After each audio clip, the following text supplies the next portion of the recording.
Hello everyone and welcome back to Tech 5 Production. So today we have a brand new casing to share with you guys, and it's quite a unique looking one too.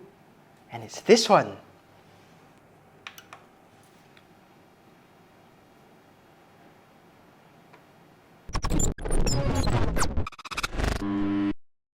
So the casing we'll be talking about today is the new NZXT H6.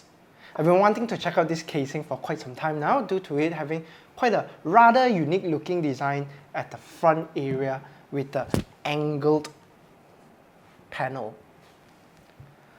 Let's have a look at its pricing, dimension, design, and included things together. Let's start off with its pricing, with the NZXT H6 Flow, the one we have over here, being priced at 499 ringgit, and for the RGB version, it'll be priced at 629 ringgit. Both the black and white version are priced the same, so there's no extra premium fee for the white version this time. For the size, it's actually quite a compact casing considering it's a dual chamber casing. It measures at 435 by 287 by 415 of its dimension and weighs in at around 9.4 kilograms. Now let's have a look at its exterior design a bit and see how the H6 looks like. Looking at it, it's clear that the NZXT has taken inspiration from a few of the dual chamber casing that's out in the market at the moment, with the most unique aspect of it being the angled side panel over here, where it actually helps in directing the airflow easier to the component instead of needing to make a full 90 degrees turn. Aesthetically speaking, I really like how this casing looks like. I think the little angle at the side over here gives it a very unique look that differentiates it from most casing in the market currently. And the front side around here panel tempered glass will have a bezel-less design, which seems to be getting more popular these days, as we have more brands slowly adapting this to their dual chamber casing design too, since it allows for a more direct view to your inner components and overall makes this a very handsome looking showcase piece if you have that in mind. For the front I/O, you'll be getting two USB 3.2 Gen 1 Type A, one USB 3.2 Type C, and a combo audio jack. In the past though, NZXT has provided an audio jack splitter in some of their casings such as the H510 series, but sadly it is not present for the H6 audio combo jack. Surprisingly, NZXT has done away with dust filter this time around too, and instead the holes for the air intake area are very fine and should act as a dust filter themselves without affecting much of the airflow performance. Both for the Flow and RGB version will come with 3 fans here, and for the Flow version here, it comes with 3 NZXT F120Q, which has a fan speed of up to 1200 RPM with a CFM of 62.18. These fans are also quite quiet under load, so for fans that come together with casing, these are certainly more on the premium side of things. On the topics of the fans, the H6 is able to fit in quite a lot of them, with the angle side from just now able to fit in 3 120mm fans. Only though, as it doesn't support an AIO radiator at the side. The top is able to fit in 3 120mm fans and radiator size of up to 360mm. The bottom is able to fit 2 140mm fans. Only 2, as NZXT has decided not to include screwing points for 120mm fan, which I think is really an odd decision, as 120mm fan is very commonly found these days, and some people who's thinking of upgrading to the H6 may have some extra leftover 120mm fan from their older casings.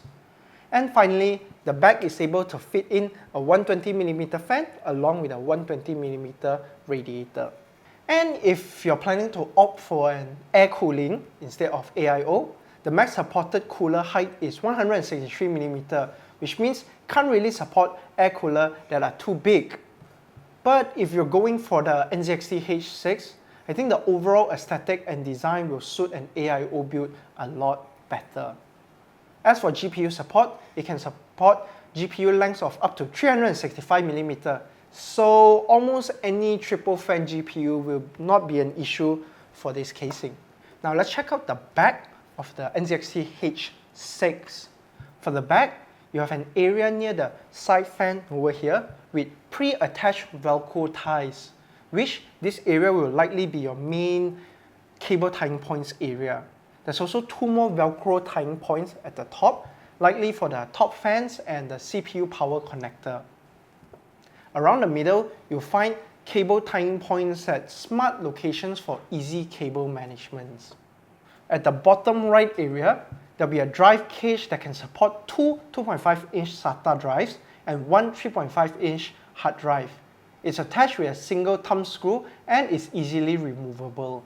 And it's also easy to put the drives in, as they'll easily slide into place for you to screw in.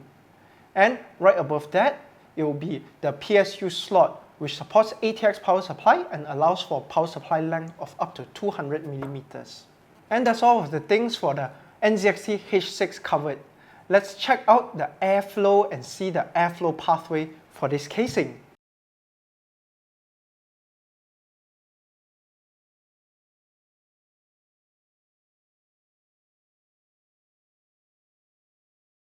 So overall, I think the NZXT H6 is a nice addition to the growing market for dual chamber casings, with its value proposition coming from having 3 good case fans included and having a unique looking design compared to most of the dual chamber casings out there. And the overall build experience on it is quite pleasant, as the space inside is wide and open, and the back is also spacious and easy to maneuver around when you're cable managing it. So if you like to do your own PC builds, I think you're going to have a great time building or upgrading your rig into this casing. And that's all for our review and look at the new NZXT H6. We hope you guys enjoyed this video and find it to be helpful. If you did, remember to share it to all your friends and family, and give this video a like if you liked it. Also, don't forget to subscribe to us for more tech related content. And we'll see you guys in the next one. Bye bye!